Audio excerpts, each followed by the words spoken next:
On this interview yesterday, they asked Peter Obi, what if they asked you to be a VP, a running mate to another person because of the time? If you do 4 years, if you win, you can't do another 4 years because you have to hand over to the North. See the way where Peter Obi answered.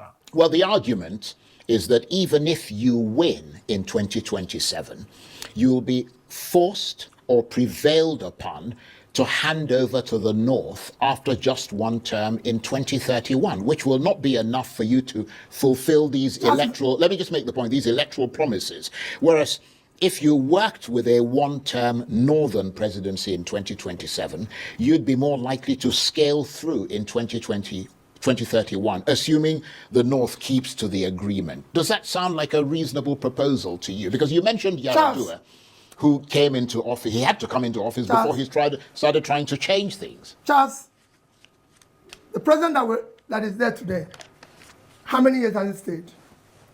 2 years. And you could see where we are. Look at the turn of things in 2 years. That means that you can change things in 2 years. If I was there in 2 years, Charles, that you would have seen considerable change. In critical areas, I would have tackled corruption head on. I would have reduced cost of governance. And you will see it. People will feel it. And those monies invested in critical areas.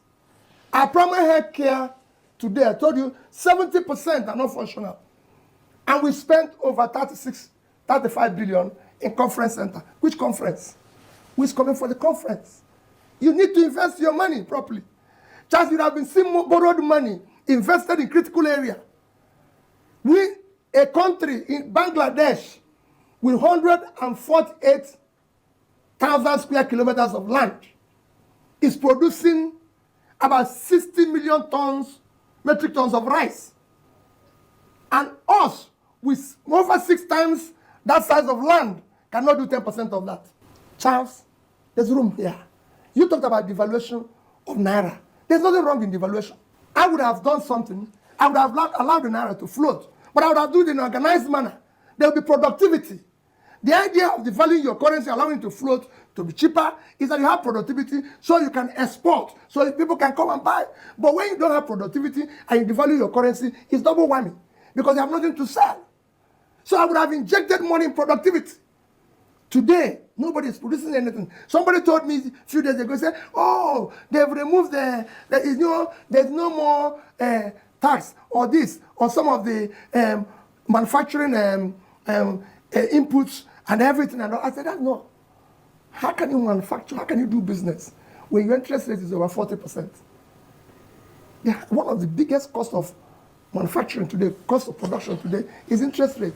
Just nobody borrows money at over 40% to do a business that is straight. You can only borrow, it's only government that is borrowing that amount of money at that cost. So you need to do the right things, and you can do it. We will see what the APC talk. Now, only Daniel Bwala responded. Waiting him talk. He talk say, as I listen to Peter Obi this evening, strongly to play the opposition, oppose the government, I can't but shoulder at his abysmal delivery. He was speaking the void of fact, logical analysis, and almost sounded like a thickly cyber or a sounding brass. Mr. Gregory has still not recovered from the painful defeat of the 2023 polls. But I can understand his confusion because as it stands today, he seems deserted in the banana republic of fantasy, wandering out.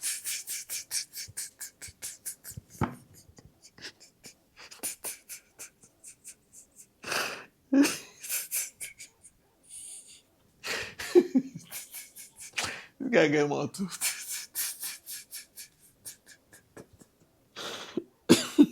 He said, wondering how he will convince his followers about his agreement to play a second fiddle in the 2027 white goose chase of the opposition. Okay? As you can see, he's responding to that part of what if you are asked to be a VP. Okay? Wondering how he will convince his followers about his agreement to play a second fiddle in the 2027 white goose chase of the opposition. Nigeria dodged a bullet. Okay, we will see responses to these guys' comment. This first person, Dr. Fabia, thought say you can spin it all you want, but Peter Obi spoke about what the people feel and live every day. He spoke truth to power, something that even you will not understand, since you have swallowed your own vomit to become a defender of the indefensible. This one thought say Obi is the loneliest and most and the most isolated politician in Nigeria. The only group that is keeping him relevant is the so-called obedient movement, which he risks losing if he ever accepts to play as a second fiddle to Atiku. Now, so we see Amo. What do you think? Drop it in the comment section. Don't forget to like, share, and subscribe to the channel. Thank you.